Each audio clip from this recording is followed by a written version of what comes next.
Muy buenas noches a todos aquellos que se conectan y comienzan a conectarse a través de esta plataforma DUCIS Academy, Gestión de Líderes, en el ciclo de conferencia Mi Pyme Sobreviviendo al COVID-19.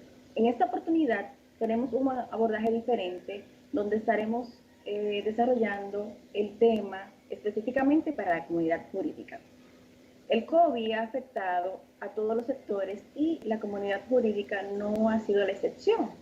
Se han creado normas, se han creado resoluciones que comienzan a cuestionarse y a analizarse las luces y sombras que pudieran tener estos instrumentos jurídicos. Sobre este tema nos estará explicando, nos estará abordando de la perspectiva constitucional lo relativo a las audiencias virtuales, la modalidad virtual que ha sido creada por el Poder Judicial, lo positivo y lo negativo que pudiese tener y los principios rectores que pudiesen estarles hablando o no desde su perspectiva. El expositor de la noche de hoy, licenciado Eri Santiago, penalista, asesor de empresas en el ámbito empresarial, en el ámbito corporativo, también de sociedades, y CEO de la firma de abogados Santiago Marreros Asociados. Muy buenas noches, doctor. ¿Cómo se siente? Buenas noches, doctora Lugo. Muy buenas noches a la telemática audiencia que nos sigue, adaptándonos a los nuevos parámetros que nos ha establecido la sociedad conforme se han ido presentando los acontecimientos y naturalmente, tratando de ponernos a la vanguardia, hemos desarrollado una serie de reflexiones sobre la forma como ha incidido todo lo relacionado al COVID-19. Debo agradecer en primer lugar a DUCIS Academy, al doctor y hermano mío, Juan Gabriel Ramírez Perdomo, y a usted, ¿por qué no?, la doctora Darnetti Lugo, por darme la oportunidad de compartir algunas ideas y reflexiones que hemos ido haciendo en nuestra pequeña experiencia que hemos tenido en estos últimos días, como resultado de todos los acontecimientos que ya hemos narrado. Y acto seguido, y si me lo permiten, inicio con la ponencia, señalando de manera introductoria básicamente lo siguiente. Las sociedades en sentido general están conformadas por una serie de núcleos que son los que de alguna manera nutren a la misma sociedad desde el punto de vista económico, financiero, comercial, laboral y en otras índoles como por ejemplo la salud, entre otros. Es evidente que para que todos estos engranajes que operan de manera individual pero que forman parte del todo, funcionen, el Estado dentro de su manera de conformarse diseñó una estructura que es la que rige este comportamiento de todos estos engranajes que rigen a la sociedad. Y nos estamos refiriendo, por supuesto, a lo que es el sistema de justicia, que está gobernado de manera específica por las normas constitucionales de derecho positivo, como se dice técnicamente hablando, y para la comunidad nacional, las leyes en sentido general, normas, reglamentos y resoluciones. Todo este marco jurídico pues tiene dentro del aparato judicial, vamos a decir así, como el seno donde se dirimen los conflictos que se reducen a estos engranajes que la sociedad necesita para su desenvolvimiento. Es entonces que, conforme a estas vicisitudes, recientemente, mediante una serie de normativas que fue disponiendo, primero la Organización Mundial de la Salud y posteriormente la Organización Panamericana de la Salud, a la que ambas instituciones de derecho internacional nosotros somos signatarios de manera indistinta, pues a República Dominicana pues llegan una serie de disposiciones o más bien de sugerencias normativas de comportamiento ante la inminente llegada en ese momento del COVID-19, que en ese momento era declarado como una pandemia y por vía de consecuencia afectaba la salud y, por qué no, la integridad de las personas. Naturalmente que estas recomendaciones trajeron consigo una serie de sugerencias, dentro de las cuales la más importante y, por qué no, la más relevante, es el distanciamiento social, que conforme a las disposiciones que hasta el día de hoy aún se manejan, una de las formas de combatir el avance de la pandemia, entendiendo que esta situación de salud no es controlable por el personal de salud, número uno, y lo que es más importante, todavía digamos, las autoridades médicas y sanitarias no conocen realmente cómo es el comportamiento de la misma, pues dichas normas de distanciamiento social afectaron al sistema de justicia, que como les he dicho, es el mecanismo que la sociedad utiliza para dirimir conflictos. Entonces, estas afectaciones dieron el lugar a varias resoluciones que de manera consecutiva fueron afectando de manera integral el comportamiento de los órganos jurisdiccionales, que es como se le llama técnicamente a los tribunales, como se le conoce popularmente. Está primero el Acta 01-2020, que ya el 18 de marzo de este mismo año, el Consejo del Poder Judicial, que es el máximo órgano de administración administrativa, valga la reiteración del término, que gobierna al Poder Judicial, siendo este uno de los tres poderes del Estado en nuestro país. Pues este Consejo, mediante dicha acta, en principio lo que hace básicamente es suspender algunas de las actividades,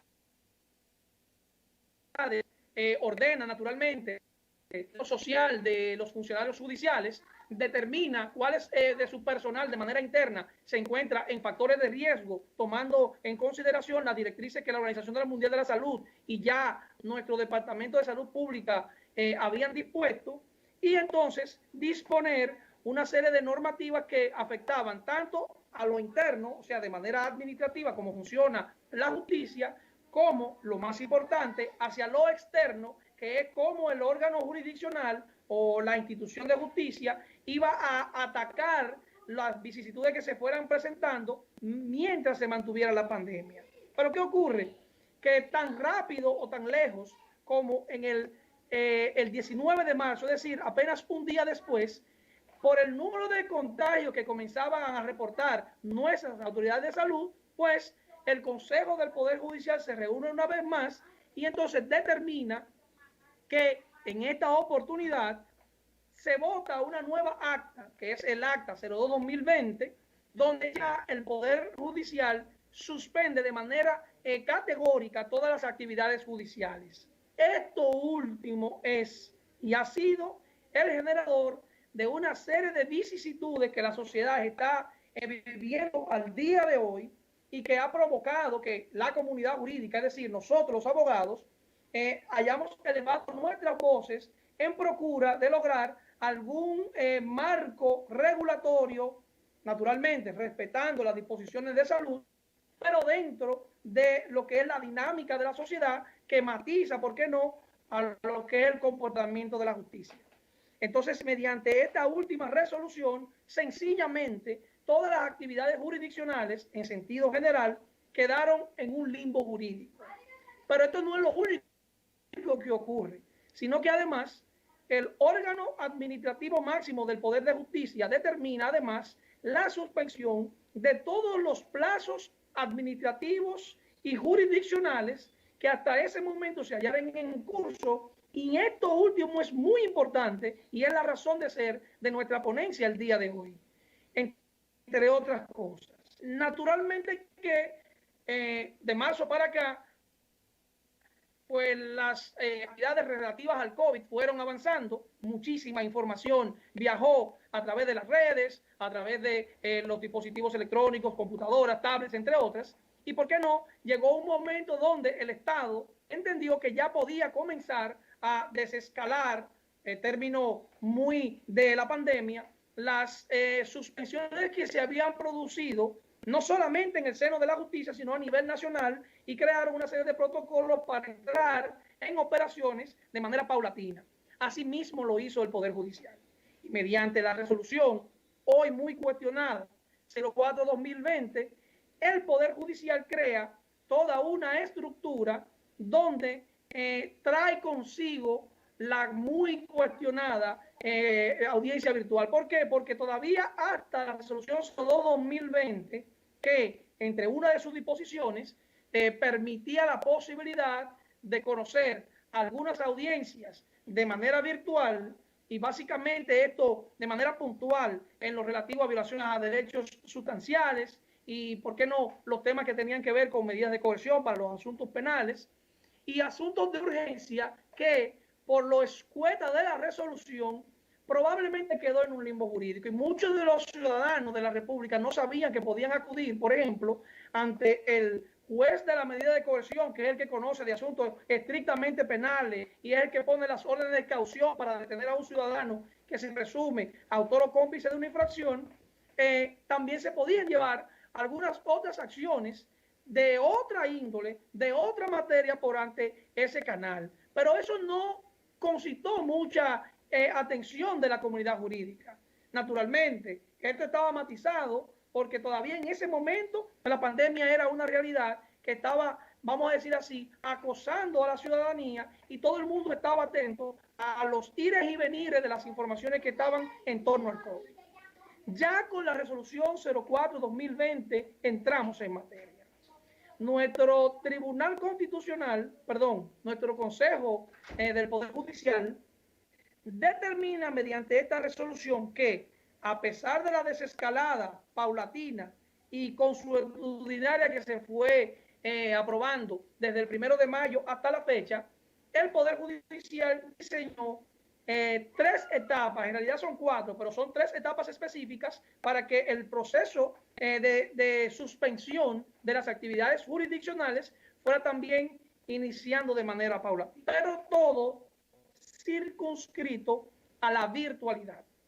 Hay connotadísimos profesionales del derecho que han dado opiniones en distintos medios de comunicación, tanto radiales como televisivos, diciendo o sosteniendo que la virtualidad es sencillamente una locura jurídica y que eso afecta derechos constitucionales y que la presencialidad, es decir, conocer un proceso judicial frente al juez, estando las partes en una estructura llamada tribunal, es la regla y la virtualidad sencillamente no es ni siquiera la excepción porque no existe, a juicio de estas connotadísimas figuras del derecho, un marco jurídico que permita su comportamiento. En lo que a mí respecta, si bien no estoy totalmente en desacuerdo de los planteamientos que hacen estos connotadísimos profesionales del derecho en sus distintas áreas y desde sus distintas aristas, no me muestro de acuerdo con la posición de que la virtualidad es una rotunda ilegalidad. ¿Cuál es el punto de partida de la comunidad jurídica para establecer si la virtualidad es o no legal? Y esto es importante porque todos los procesos judiciales que usted, que me está escuchando o que me está viendo el día de hoy, estaba conociendo desde marzo para acá, podrían estar afectados positiva o negativamente. Y, por ejemplo, si usted obtuvo una sentencia en procura de un derecho que usted pretendía reclamar en un tribunal, en ese marco legal, es posible que por estas opiniones dicha decisión judicial y todas las actuaciones que dependan de ella puedan considerarse ilegales. Nuestra Constitución, en el artículo 69, sostiene lo que es un principio nodal del proceso judicial, que es en suma el kit del asunto.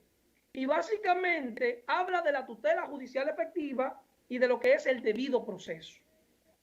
Estos detractores de la virtualidad sostienen que conforme al artículo 69, en su ordinal exactamente cuarto, todos los ciudadanos tienen derecho a un juicio público, oral y contradictorio, respetando 3 subprincipios que se derivan de esto, que son la intención, la contradicción y la oralidad, que lo contienen dentro de este mismo principio. Sin embargo, a mi juicio, naturalmente, conforme a los análisis jurídicos que yo he podido hacer de nuestras normas, la virtualidad en modo alguno transgrede estos derechos, sino que le da, vamos a decir así, una nueva perspectiva a lo que estos derechos pretenden proteger y que básicamente para el vulgo son el derecho al acceso a la justicia en sentido general. Pocos saben que los juicios en sentido general son públicos, es decir, que usted puede perfectamente acudir a cualquier tribunal en cualquier momento que se esté celebrando una audiencia y conocer, sin que usted sea parte del mismo, de lo que ocurre en ese proceso judicial. Salvo algunas situaciones muy puntuales señaladas por la ley, como es el caso, por ejemplo, que envuelve a niños, niñas y adolescentes, donde la integridad del menor debe ser preservada y por vía de consecuencia todo lo relativo a los menores está protegido por el secreto jurisdiccional, así como también los casos de familia en lo relativo a divorcios, interdicciones, consejos de familia, entre otros.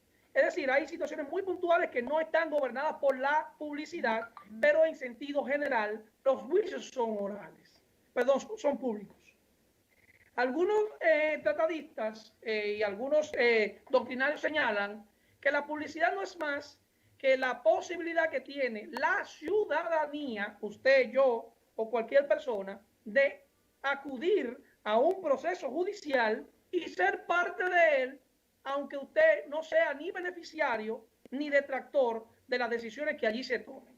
En otras latitudes, la publicidad tiene otro alcance. Por ejemplo, para el derecho anglosajón, es decir, para el derecho norteamericano, Inglaterra y otros, la publicidad llega al punto de que la ciudadanía, además de poder formar parte de la concurrencia, es decir, del público en general, también forma parte del proceso en su condición de jurado. Algo que estuvo en la propuesta de Código Procesal Penal Dominicano, que ya no es tan viejo, pero que en los debates que hubo en el Congreso nunca dio lugar a que pasara, y eso fue lo que dio cabida a lo que hoy nosotros conocemos como tribunales colegiados. Pero ese es un tema muy técnico y no nos vamos a introducir allí. Entonces, la publicidad, vista desde el punto de vista de nuestra Constitución, que es la norma que los que han futigado, por decir de alguna manera, la virtualidad, utilizan como una de sus puntas de lanza para detractar esta modalidad de conocimiento de las audiencias, tiene como parámetro que, como he dicho, cualquier ciudadano puede acudir a cualquier audiencia. ¿Por qué no se afecta la publicidad con la virtualidad? Y aquí entonces damos un enfoque del factor positivo, porque el Poder Judicial, en un esfuerzo, en mi humilde opinión, titánico, ha creado la posibilidad de que cualquier ciudadano consulte en línea cualquier tribunal de la República y acuda a lo que nosotros le llamamos técnicamente el rol de audiencia, que no es más que la agenda por orden cronológico de la cantidad de audiencias que el tribunal va a conocer en un día, y conforme a esto va a poder observar todas las audiencias que están agendadas para ese día.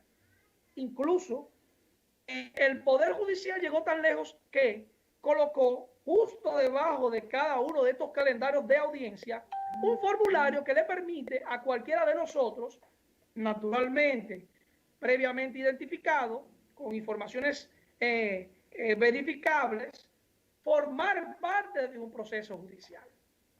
¿Qué es lo positivo de todo esto? En un salón de audiencias, ¿cuántas personas caben? No sé.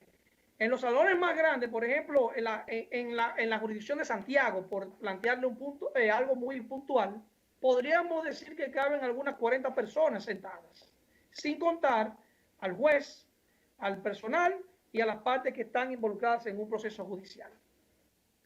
Y la pregunta entonces en contrapartida sería, ¿cuántas personas pueden participar a través de la virtualidad, a través de sus dispositivos electrónicos, su computadora, su tablet o su celular, naturalmente, previamente identificado y depurado, en un proceso judicial? Entonces, vemos que la opinión de señalar que la publicidad, que es consustancial al proceso judicial y que es un principio normativo y rector del proceso judicial, no se ve realmente soslayada por la virtualidad, sino que por el contrario, naturalmente.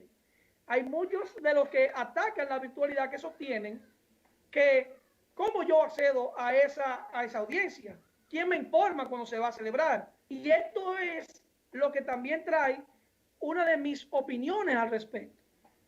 Una cosa es que usted plantee el problema visto como una circunstancia que necesita solución, y otra cosa es que usted simplemente plantee el problema para justificar su posición.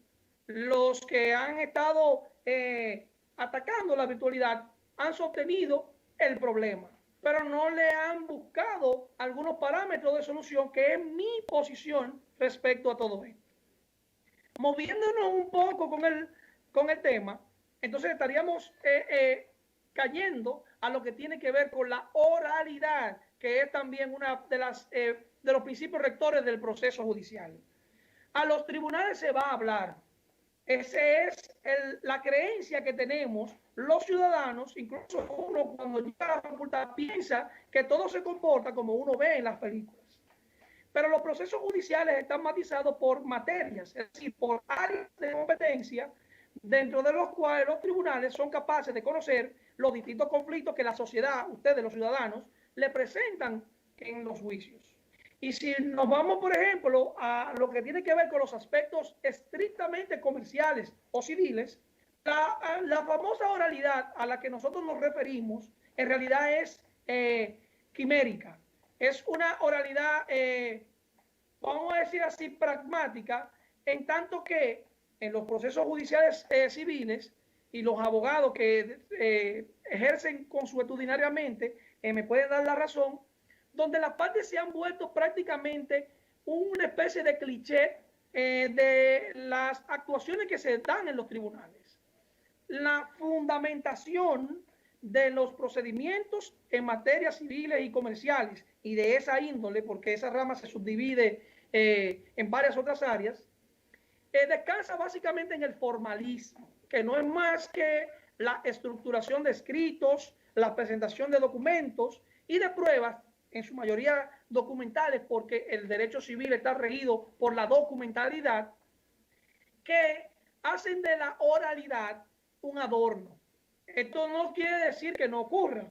Y los abogados normalmente, y quizás algunos de los clientes, de las personas que nos escuchan, que han participado en un proceso de su interés, ha escuchado a los abogados decir que se acojan las conclusiones de nuestro acto introductivo de la demanda. Eso básicamente remite al juez a leer un documento que previamente se redactó en la tranquilidad de la oficina, bajo un buen análisis jurídico, y que el tribunal, en el momento en que decida fallar el expediente, va a leer de manera concienzuda. Entonces, esta oralidad que defienden mis colegas, porque son abogados los que atacan la virtualidad y la legalidad de todo esto, realmente es abstracta en la materia civil. Donde sí hay una controversia importante es en el proceso penal. ¿Por qué? Porque el proceso penal, esa oralidad que garantiza el artículo 69 en su ordinal cuarto de la Constitución, está matizada además por la inmediación, que es un principio rector del proceso penal en sí mismo. Y allí sí podríamos tener un debate. ¿Por qué? Porque el juez, conforme al principio de inmediación, debe o tiene la obligación de recibir la prueba de manera directa, de palpar la prueba, pero aparte de eso, tener un contacto con las partes. En principio, el proceso de la virtualidad ataca medianamente este principio rector del proceso, que es la inmediación. Es decir, el juez tiene contacto mediático con las partes, pero no tiene el contacto que tradicionalmente conocemos en un proceso judicial. Y entonces yo me detengo un momento para pensar. Muchos dicen que la virtualidad es un proceso, es un natimuerto porque no tiene sustento jurídico. La República Dominicana es signataria de una serie de tratados internacionales, dentro de los cuales existe el Tratado Internacional para entrevistas a personas a distancia, que básicamente, en un apretado resumen, permite a las jurisdicciones supranacionales, es decir, a un país y a otro, llevar a cabo un testimonio, una entrevista de manera telemática, es decir, utilizando los medios digitales que hoy nos sirven para llegarle a todos. Esto es una resolución que proviene de un tratado internacional que, conforme al artículo 1 del Código Procesal Penal Dominicano, que en este momento está siendo objeto de nuestro análisis por el tema de la inmediación en materia procesal penal, trae consigo entonces la situación de que todas las normas que vienen por tratados internacionales tienen a nuestros países estas normas debidamente aprobadas por nuestro Congreso, el Senado y la Cámara de Diputados, tienen el mismo efecto que lo que la Constitución de la República manda de manera expresa. Entonces, ya no está tan desprovista de legalidad la virtualidad. Pero hay algo más. La resolución 1731, que es una de las tantas normas que conjuntamente con el Código Procesal Penal le dieron impulso a ese nuevo sistema de justicia que dio un giro en la República Dominicana de lo que nosotros conocemos como el sistema inquisitorio adversarial a un proceso acusatorio basado en pruebas, donde el aparato jurisdiccional de la República Dominicana tuvo que adoptar una serie de normativas paralelas al código, naturalmente, pensadas y aprobadas por el mismo código para darle y permitirle su funcionamiento dinámico. Esta resolución, la 1732, permite a el notificador de la jurisdicción penal notificar, valga la reiteración del término, a cualquier parte envueltas en un proceso penal que tengan interés por la vía telemática. Es decir, a través de su correo electrónico, a través de su cuenta de WhatsApp, porque usted tiene un número de teléfono que está a su nombre, o es el que usted constantemente utiliza, o a través de las redes sociales y demás medios digitales que hoy en día disponibles. Para nadie es un secreto que la República Dominicana debe ser, en la región, entre el tercero o el cuarto país con mayores avances en materia de telecomunicaciones. Y nosotros tenemos que aprovechar ese crecimiento que hemos tenido en materia de telecomunicaciones para entender que, primero, por la situación de la pandemia, pero además por el dinamismo de la sociedad, estos avances tecnológicos tienen que ir arropando naturalmente nuestras actividades y las actividades de la sociedad.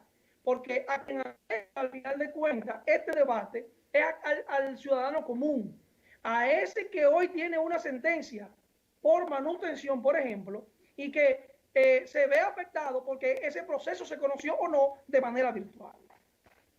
Entonces, la resolución 1731, el tratado internacional para la entrevista de personas fuera de nuestro territorio y la resolución adoptada por nuestro país, entre otras normativas, porque son vastas, han creado una especie de esqueleto donde se ha podido montar la virtualidad. El debate descansa en saber si es legal o no la virtualidad. ¿Por qué decimos que el debate descansa en esto? Porque nuestra Constitución en ninguna parte habla de la presencialidad, que es como se le ha querido conocer a, valga la reiteración nuevamente del término, instruir, probar y fallar un proceso en presencia del juez, en presencia de las partes, en un salón de audiencias. La historia, naturalmente, nos ilustra y nos dice de dónde pudo haber provenido el comportamiento nuestro que ha matizado consuetudinariamente el conocimiento de los procesos judiciales en un salón de audiencia, naturalmente. Y muchos recordarán las famosas tribunas en el derecho romano, muchos recordarán los podios donde los senadores y donde los que hacían las veces de diputaciones en un gobierno romano, pues dirigían sus debates y hacían sus ponencias para presentar sus posiciones respecto a cualquier decisión que se tomara en esa hegemonía. Naturalmente, en aquella época no existía el avance de la tecnología, en aquella época no existía un esquema donde tú te pudieras comunicar de manera visual, donde tú pudieras recibir un documento, cuestionarlo, ¿por qué no oponerte a él y lo demás? Entonces, el proceso de virtualidad de cara a preservar los derechos de cada ciudadano pone en juego dos derechos que se encuentran debatiéndose entre sí. El artículo 37 de nuestra Constitución Dominicana habla de la protección a la vida. Un artículo que ha sido amplísimamente debatido, el tema que se ha puesto en boga nuevamente de el nacimiento de los niños y todo lo que tiene que ver con las 3 causales del aborto, entre otros. Y por qué no, ahora con el tema de la pandemia se ha puesto también en boga. El artículo 37 de la Constitución, al igual que el artículo 69, que habla del acceso a la justicia, entran en conflicto. Son normas de rango constitucional que garantizan derechos por iguales de última generación y que protegen los derechos de cada ciudadano. Ahora, el debate está, ¿cuál de estos derechos prevalece? ¿Es uno más importante que el otro? ¿Vamos a preservar el acceso a la justicia y vamos a detractar la inviolabilidad de la vida? ¿O vamos a prevalecer la inviolabilidad de la vida y entonces nos vamos a alejar del acceso a la justicia? La misma Carta Magna da la solución. El artículo 74 de nuestra Constitución, y aquí entramos en lo que tiene que ver con la legalidad de las actuaciones en materia de virtualidad, señala el mecanismo que todos los poderes públicos en la República Dominicana, y por qué no el Poder Judicial, deben interpretar los conflictos que se generan cuando dos derechos fundamentales se debaten entre sí. No es que yo he querido que los derechos entren en conflicto, ni lo ha propuesto el Consejo del Poder Judicial, sino que las circunstancias hacen que esos derechos de manera consuetudinaria, es decir, en el día a día, entran en conflicto. No estoy solamente hablando del derecho a la vida y del acceso a la justicia. Muchos otros derechos, como el derecho al trabajo y el derecho a la libertad de empresa, que son constitucionales también, entran en conflicto en el día a día. Y nuestro legislador constitucionalista, consciente de esa situación, determinó las reglas que permiten entender cómo prevalecer un derecho sin que el otro pierda su valor y su vigencia. El artículo 74 de nuestra Constitución, en uno de sus acápites, señala que los derechos que la Constitución reconoce no tienen un carácter limitado. Es decir, entendemos que el distanciamiento social es una forma de preservar la vida. Y si estamos preservando la vida, pues el acceso a la justicia debe ser permitido. Pero hay grises dentro de esa aprehensión. Hay sombras y luces que pueden poner en riesgo la vida sin que el Estado pueda controlar ese factor que se llama distanciamiento social. Y de hecho, hay un ejemplo que lo conocemos todos. Desde que se anunció la pandemia para acá, el Estado dominicano ha estado en una carrera tratando de que nuestros dominicanos, mi vecino, el tuyo, yo, todos los demás, respetemos las normas de distanciamiento social. Pero en la práctica, al final, en la ejecución de ese mandato, sabemos que es algo volitivo, es decir, que pertenece o que depende de la voluntad del individuo. Por ejemplo, se pone en riesgo la libertad, la vida de un ciudadano cuando, por ejemplo, debe conocer de manera jurisdiccional, por ejemplo, una medida de coerción donde hay reclusos que provienen de una cárcel que ha sido anunciada con infectados de COVID.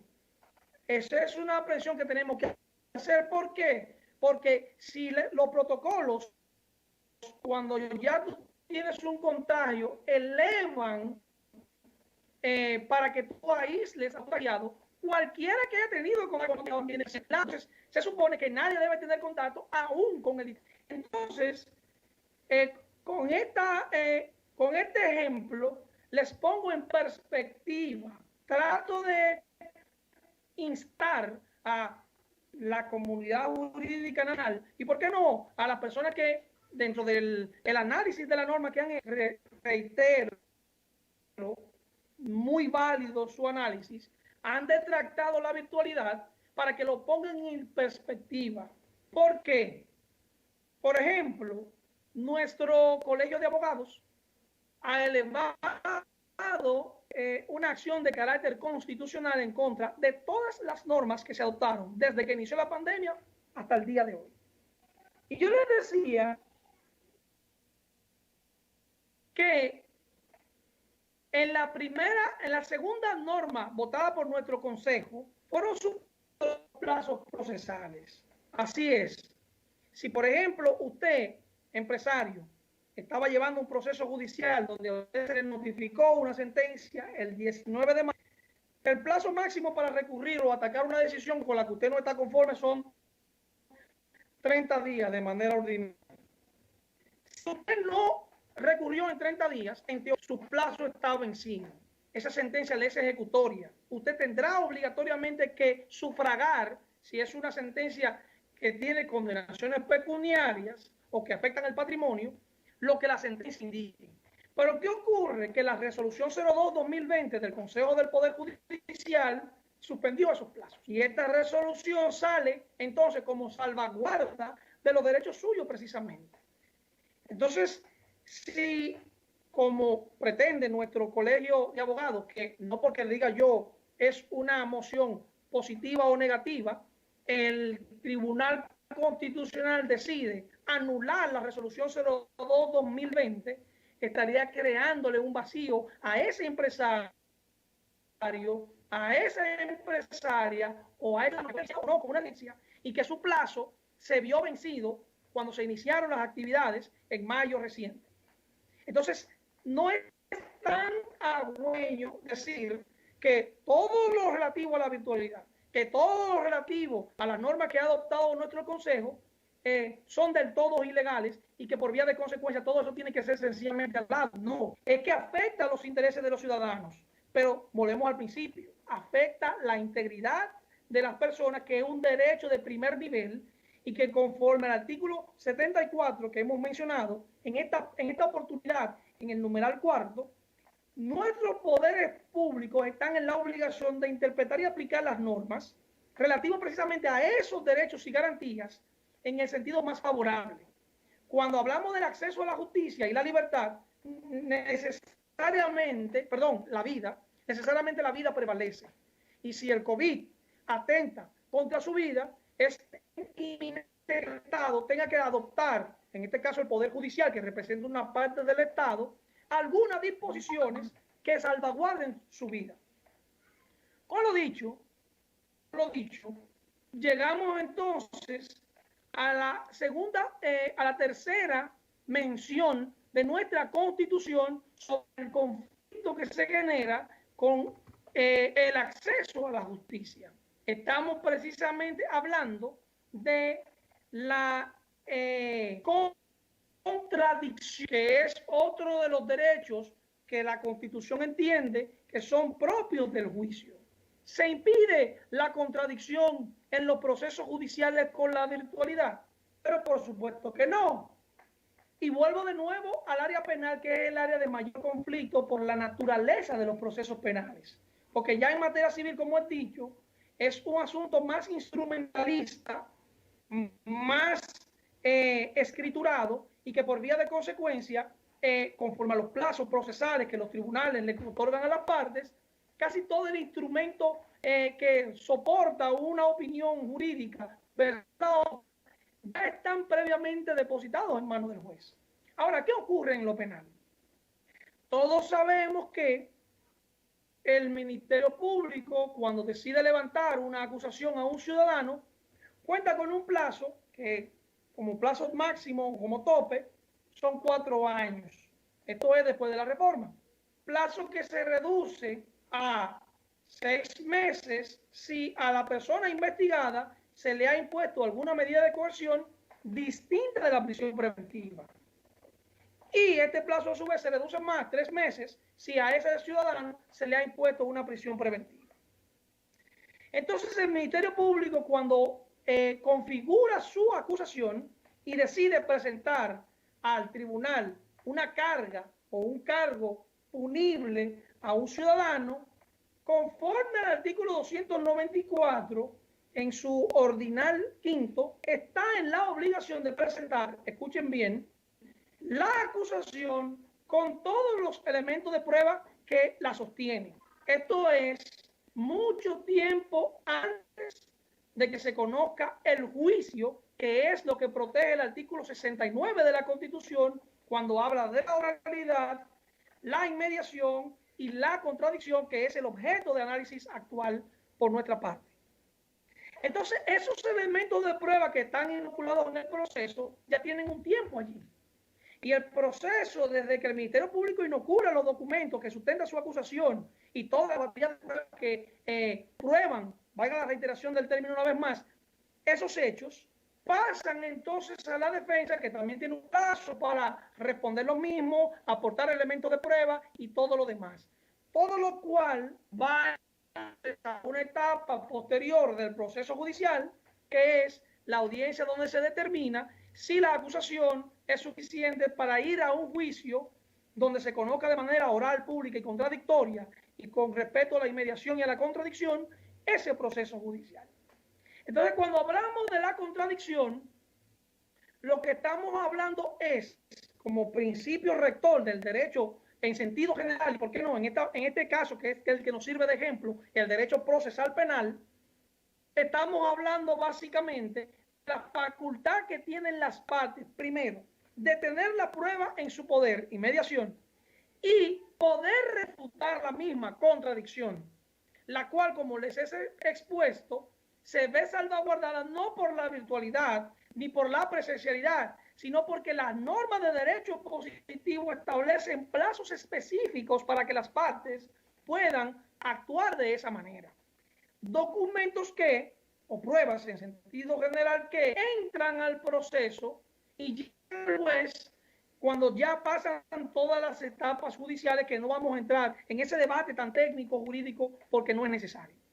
Lo que sí es importante aquí es que, de cara a la protección de sus derechos, ciudadanos, ciudadanas, ustedes que me están observando y escuchando el día de hoy, la contradicción que se utiliza como uno de los factores para detractar la legalidad de las actuaciones en materia virtual no se ve tampoco soslayada o detractada por la virtualidad. Muy por el contrario. ¿Por qué?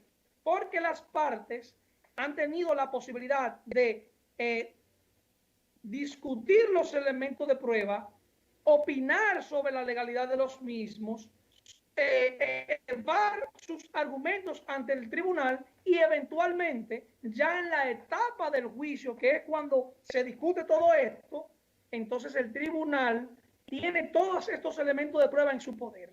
¿Qué ha traído la virtualidad de diferente para garantizar ese derecho a la contradicción? Pues precisamente por el hecho del distanciamiento social, las partes que tienen interés de inocular un elemento de prueba al proceso están en la obligación de digitalizar los mismos, suministrar los mismos a través de los escáneres, a través de fotografías o imágenes digitales, para que el tribunal previamente los tenga a su disposición. En mi pequeña experiencia, me tocó la oportunidad de conocer un proceso donde yo, abogado nuevo al fin, no tenía el expediente. A sorpresa, el tribunal tenía todos los elementos de prueba digitalizados y los iba compartiendo según las partes se iban pronunciando sobre cada uno de los elementos de prueba, lo que no ocurre normalmente en la presencialidad.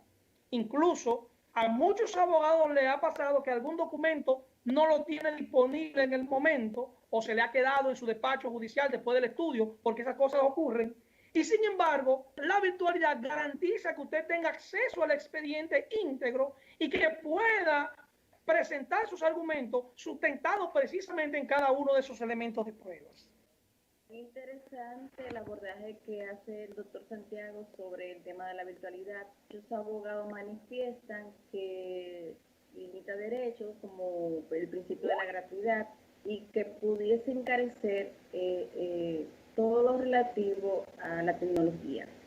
El encargado, o se podría decir, el director relativo al Colegio de Abogados manifestó que el representante del Colegio de Abogados manifestó que el 90% de los abogados no contaban. Técnica, señores. Perfecto, doctor. Estaba explicando en su intervención que Surum, el representante del Colegio de Abogados de la República Dominicana, manifestaba que el 90% de los abogados no cuentan con computadora y ni tienen conocimiento tecnológico, que eso le limita el acceso a lo relativo a la virtualidad. Paso con usted, le dejo esa intervención y otra pregunta que más adelante le voy a pasar para que responda a la comunidad jurídica. Gracias por su pregunta, porque estos son las discusiones que entendemos nosotros que debemos sostener. Como es sabido,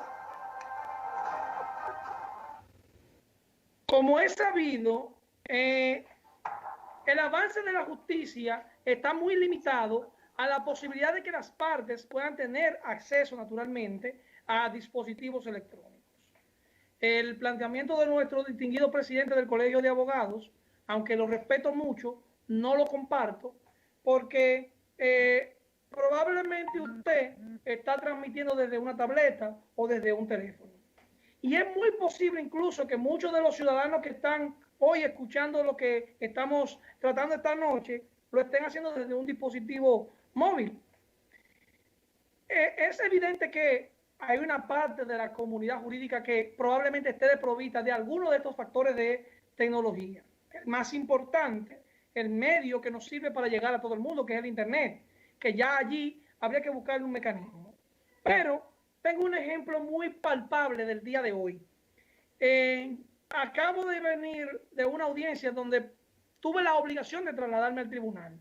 No lo había hecho desde que salió la pandemia. Las audiencias que había conocido, todas las había conocido de manera virtual, a excepción de la del día de hoy.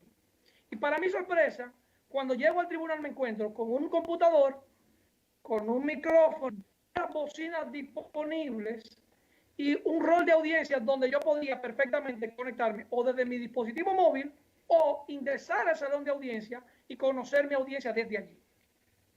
Donde sí hay factores de mejora, y yo entiendo que el debate debe inclinarse en esa dirección, es en establecer, por ejemplo, el acercamiento necesario entre el cliente y el abogado, que no es nada más algo intrínseco de lo penal, como muchos pudieran pensar. No, en todos los procesos judiciales, el cliente, que es el ciudadano común, necesita el acercamiento con su cliente, con su abogado, todo el tiempo y mientras el proceso esté vigente. Ese acercamiento es abstracto. ¿Por qué? Porque en algunos casos, y vuelvo de nuevo con el tema penal porque es el tema de mayor incidencia en el que yo como profesional me desplego cotidianamente, ocurre que en materia penal el imputado puede estar guardando prisión en una de las cárceles del interior del país, por ejemplo, y por el tema de la movilidad, que estamos en un horario reducido, que solamente tenemos hasta las 6 de la tarde para trabajar, probablemente un abogado no tenga la eficiencia o el tiempo para estar disponible a las 9 de la mañana en una audiencia, por ejemplo, en Santiago, por citar algunos casos. Entonces, es cierto que el acceso a los dispositivos electrónicos existe.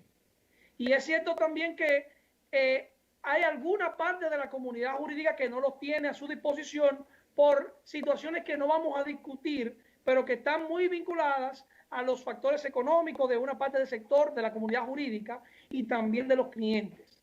Porque nada más no son los abogados, como plantea Surum. Hay muchos clientes que no tienen acceso a un dispositivo electrónico o teniendo el dispositivo electrónico no tienen la capacidad de un internet fijo de alta calidad que permite la transmisión en tiempo real de imágenes, voz y video en el mismo momento. Y esos son los factores de mejora que necesita el sistema. Pero lo que yo entiendo que no podemos entrar en la discusión es la legalidad rotunda, porque afecta la garantía jurídica, que no es más que esa confianza que usted tiene en nuestro sistema de leyes, reglamentos y normas, y la forma como estos se aplican o se constriñen cuando algún ciudadano, empresa o cualquier persona en sentido general transgrede uno de esos cánones de la sociedad. Eso afecta la integridad y la garantía jurídica, pero además asusta a la inversión internacional. Yo, cuando nos entrábamos en todo este tema de la virtualidad, estuve pendiente de algunas experiencias en Estados Unidos, Inglaterra, Gran Bretaña, que son países desarrollados naturalmente, con sistemas de derecho muy distintos al nuestro, pero en resumen, también habían adentrado la virtualidad. Otro ejemplo de mejora que también a mí me inquieta como profesional y sin embargo no la detracto rotundamente, porque yo entiendo que no podemos afectar los derechos de los ciudadanos, esos plazos procesales que quedaron suspendidos, esas sentencias que fueron remitidas de manera contradictoria, porque sí se presentó la contradictoriedad, la inmediación y el derecho de defensa de las partes, que quede rotundamente borrada del derecho del sistema y que afecte los derechos de los ciudadanos. Ambas situaciones los afectan, porque la presencialidad naturalmente afecta una parte del sector. Por ejemplo, se han aletargado diametralmente los trámites burocráticos y jurisdiccionales. Todo está limitado a la apertura de un ticket para que el tribunal te responda y todo lo demás, pero debemos saber que la comunidad jurídica no estaba adaptada a la virtualidad, porque también dentro del sector que nuestro distinguido presidente del colegio y nuestro gremio está señalando, no se ha mencionado el Poder Judicial. Hay muchos funcionarios del Poder Judicial que de verdad no saben utilizar un dispositivo electrónico y se han visto arrastrados por todo esto. Pero eso es parte del avance. El Banco del Progreso y el Scotiabank recientemente fueron sujetos de un proceso de inmersión. Y en ese proceso de migrar la plataforma de un banco a otro, no había que iniciar un trámite de ninguna índole en uno de esos bancos. Y cambiar un cheque se podía tomar más de una semana, que se hace en un día. Porque se encontraba en un proceso de reformas, que es lo que yo entiendo que nosotros tenemos que tratar de observar, entender y aportar para que esto es algo que nosotros pretendemos a que ocurra. Recientemente nuestro consejo, y con esto termino, sostuvo promovió mediante los medios de publicidad de la República Dominicana, radio y prensa, me parece, prensa escrita, el proceso de licitación de una compañía extranjera para que conforme lo que en el futuro se llamará el expediente digital, que tiene que ser también un factor de análisis dentro del debate, porque ese sí es la garantía de que el proceso suba o no de manera correcta y que garantice, ¿por qué no?, los derechos de los ciudadanos que van a los tribunales precisamente. Entonces, en nuestra ponencia original, cuando nosotros iniciamos nuestra reflexión, invitamos a todos los que nos escuchan el día de hoy y a los que nos están viendo a compartir estas ideas. ¿Es la virtualidad una ilegalidad rotunda? No. Está sustentado en normas que son previas a todo lo que nosotros conocemos en el sistema de cosas del día de hoy. Porque lo que ha ocurrido con la justicia no es más que un proceso de evolución que fue caminando de la simple palabra, de lo no escrito, hasta el uso de los computadores para redactar sentencias y otras cosas más. Pero el avance no se detiene porque la sociedad sigue avanzando. Y nosotros tenemos que andar, caminar de la mano con estos cambios, formar parte de nuestro prestigio en la región, en el avance en la tecnología y, ¿por qué no?, ser pioneros en la justicia del siglo XXI que la República Dominicana se merece. Muchas gracias a Ducis Academy, muchas gracias a la doctora Darnetti Lugo y al doctor Juan Gabriel Ramírez Perdomo por la oportunidad que nos dan. Abrimos la posibilidad para que hagan todas sus inquietudes con relación a este tema, que yo creo que es corto, aunque muy largo, y que va a generar mucho debate en los próximos días, porque es de interés de cada uno de los ciudadanos saber si real y efectivamente la virtualidad afecta a la legalidad de las actuaciones que se dan bajo su égida. A su disposición. Muy buen abordaje, doctor, del tema, muy enriquecedor, sobre todo cuando hace referencia o pauta de cómo se está manejando la virtualidad en otros países, como por ejemplo en Inglaterra, aunque son países mucho más desarrollados. Sin embargo, hay criterios encontrados específicamente en Latinoamérica. En el caso de Colombia, que había también sometido un recurso de inconstitucionalidad en relación a si son ilegales o no las audiencias virtuales en relación a su normativa. Preguntan por Facebook un colega, ¿cómo se incorpora al juicio esas pruebas, las objeciones? ¿El litigioso estratégico cambia las reglas en la incorporación de las pruebas? No, y creo que lo mencioné someramente en mi intervención. Los plazos procesales para inocular los elementos de prueba van a estar matizados naturalmente por el procedimiento intrínseco a cada proceso. Y por ejemplo, desde el punto de vista civil, los que son abogados lo saben, es el juez que autoriza el depósito de los elementos de prueba. Y si hablamos, por ejemplo, en un ambiente virtual, ocurrirá una audiencia donde las partes, luego de presentar sus calidades, no es más que establecer a quién representan, le solicitarán al juez que mediante sentencia otorgue precisamente esos plazos para depositar los elementos de prueba. Lo que va a ocurrir es que aquí va a cambiar el canal por donde se va a autorizar al depósito. Y antes se hacía en la Secretaría del Tribunal, que todavía se puede hacer. Para mí, honestamente, una locura depositar un documento en un buzón como originalmente pretendía el Poder Judicial. Me gusta más la virtualidad total porque ahí yo garantizo el seguimiento, el plazo, la observación del plazo, que es muy importante, y sobre todo la integridad del elemento de prueba porque yo lo tengo en mi poder, lo digitalizo y si el tribunal me lo requiere, yo lo deposito en el momento en que ellos me lo sostengan. En materia penal, por ejemplo, citaba el caso de que el Ministerio Público cuando presenta la acusación va y deposita. ¿Dónde lo hace? En el Tribunal de Control o ante el Tribunal de la Instrucción que previamente ha sido sorteado y señalado para conocer de esa etapa procesal que es la audiencia preliminar. Es decir, el esquema jurídico en torno a la administración de la prueba no ha cambiado. Y lo único que va a ocurrir aquí es que cuando las partes en sus plazos correspondientes suministren los elementos de prueba, en vez de tener un folder en la mano con todos los elementos de prueba, tendrá una carpeta digital en la computadora donde usted va a poder visualizar sus elementos de prueba y eventualmente, según se vayan moviendo los avances de la virtualidad, no tendrá ni siquiera que tener los documentos en su computador porque ya van a estar colgados en una nube, que es a lo que se aspira, y que usted podrá consultarlo en cualquier etapa del proceso judicial. Excelente. Otra pregunta dice, en relación a la autenticidad de las pruebas, ¿cómo afecta la virtualidad?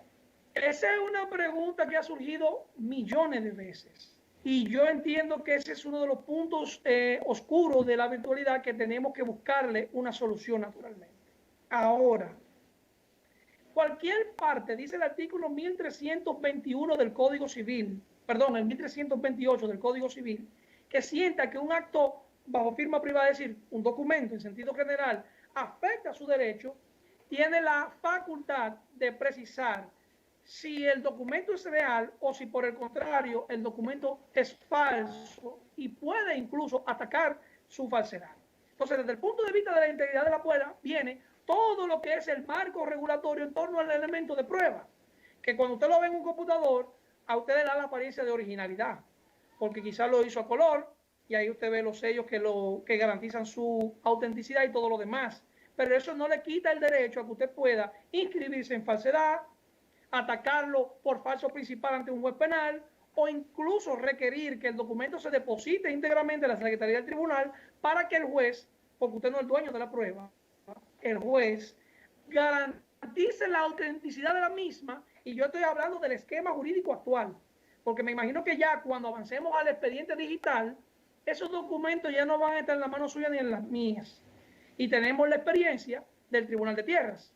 En el Tribunal de Tierras, el certificado de título está en manos del registrador de título. El ciudadano lo que tiene es un extracto, como ocurre con el acta de nacimiento. Y cada vez que un ciudadano quiere una copia del certificado de título, lo que hace es que pide una certificación y el tribunal se la da, porque él garantiza la autenticidad de lo que tiene en su poder. Entonces, cuando hablamos de la autenticidad de la prueba, primero tenemos que enfocarnos que no afecta los derechos de las partes, porque las partes siguen teniendo todos los derechos que la norma en materia probatoria establece. Y segundo, cuando se pretenda que el documento afecta la integridad del mismo, Estos derechos pueden ser interpuestos en cualquier momento a solicitud de parte ante el que tiene el árbitro del proceso, que es el juez. Muy bien, dos preguntas en una. El jurista Edward Couture establecía que el derecho se transforma constantemente.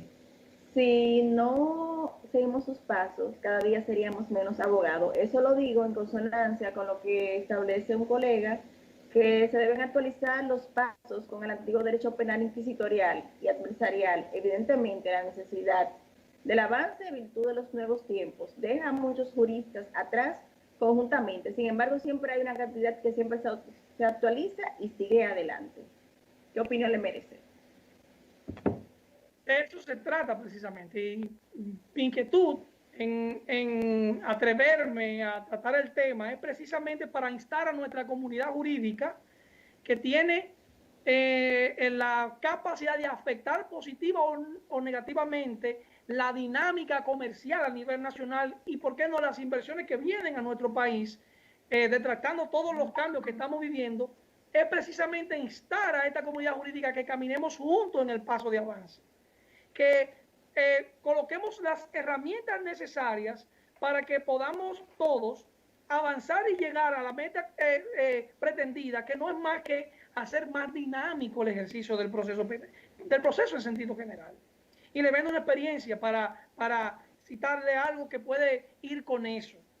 El martes pasado, un servidor participó en 2 audiencias al mismo tiempo. Una locura si lo hablamos desde el punto de vista presencial, porque la física dice que un ser humano no puede ocupar 2 espacios al mismo tiempo. Pero desde la magia de un computador, quien les habla pudo conocer en la Suprema Corte de Justicia una audiencia y en Santiago otra audiencia, en horas distintas naturalmente, pero desde un computador en un mismo punto. Entonces, tal y como usted aduce en su comentario, a modo de pregunta, el objetivo es que todos avancemos, que nos capacitemos, que caminemos con los cambios sociales. La norma, que es la que matiza todas las discusiones y debates que nosotros sostenemos día a día, cambia diariamente. Porque la interpretación que usted le da hoy a una normativa, mañana no será la misma. Por eso, nuestro más alto Tribunal de Justicia Constitucional tiene la facultad de revisar todas las normas y sus decisiones repudian la norma votada, pero no son definitivas, porque la Suprema el Constitucional puede volver sobre su propia decisión y cambiar incluso el curso en base a los acontecimientos sociales, que son los que matizan el derecho. Excelente, doctor. Nos vamos con mucha información. Ciertamente los cambios se hacen necesarios. Como todo proceso que inicia, tiene luces y sombras. Eso, y el proceso de adaptación también implica resistencia. Es normal en todo ser humano y los abogados no estamos ajenos. Ahora sí, bien, es cierto de que hay una situación desde el punto de vista de que al estar los tribunales cerrados, eso afectó a un grupo de abogados que no han podido insertarse en la virtualidad y por vía de consecuencia le está afectando su subsistencia. Entonces, ahí, en ese sentido, yo entiendo que se deben aplicar mejoras para que toda la comunidad jurídica pueda ser partícipe de los cambios y los avances, de la perspectiva de las fallas que ha presentado el mismo sistema, y que de aquí en adelante se hagan consenso, no solamente desde la parte de vista de los actores del sistema, de los jueces, el Poder Judicial, sino también los abogados en consenso, viendo todas las aristas que se han suscitado durante el conocimiento de las audiencias virtuales. Así es. Incluso, para agregarle algo más a tu comentario, pienso que nuestras autoridades, y cuando estoy hablando de nuestras autoridades, en este punto estoy hablando de nuestro gremio en particular, debe tener la voz cantante en ese proceso. ¿Por qué? Porque siempre hay un sector vulnerable en todas las sociedades, en todos los gremios. Siempre hay un sector que necesita el auxilio, la ayuda, para que pueda alcanzar por lo menos las condiciones más dignas para el ejercicio de sus habilidades. ¿Por qué no? Entonces, ese sector de nuestro gremio que se puede ver afectado por el proceso de cambio que va a llevar la virtualidad y todo lo que esto significa, necesariamente va a necesitar que nuestros gremios, las autoridades judiciales y, ¿por qué no?, el gobierno central, en la medida de lo posible, creen las políticas necesarias para garantizar el ejercicio de estos profesionales, porque en sumas, estos a su vez lo que están es velando por el buen desenvolvimiento de la sociedad en sentido general. El conocimiento de los procesos penales, de los procesos civiles, administrativos, que se encuentran en la mano de estos profesionales, es tan importante como el más encumbrado de los profesionales del ejercicio de nuestra insigne profesión. Excelente, doctor, muy edificante su exposición, la cual quedará colgada en la plataforma de Ducis Academy, y en los próximos días será subida a la plataforma de YouTube para que la comunidad jurídica, aquellos que no pudieron conectarse, tengan la oportunidad de analizar todos los aspectos legales y constitucionales de su exposición. Gracias por su ponencia. Recordando a la comunidad, todo lo que nos está sintonizando, a todos aquellos que están conectados en Facebook, que seguimos nuestro ciclo de conferencia, la examinación MIPYME sobreviviendo al COVID-19. Y quisimos abordar este tema porque los abogados somos emprendedores, somos abogados independientes, tenemos oficinas, y eso de una u otra forma afecta en mayor o menor medida a una clase. Queríamos traer este tema porque es un tema interesante y que trae sus matices que sobre la marcha vamos a tener que seguir analizando y discutiendo. Feliz noche, doctor. Bendecida noche para todos aquellos que se conectaron. Hasta la próxima. Buenas noches. Muchas gracias a todos.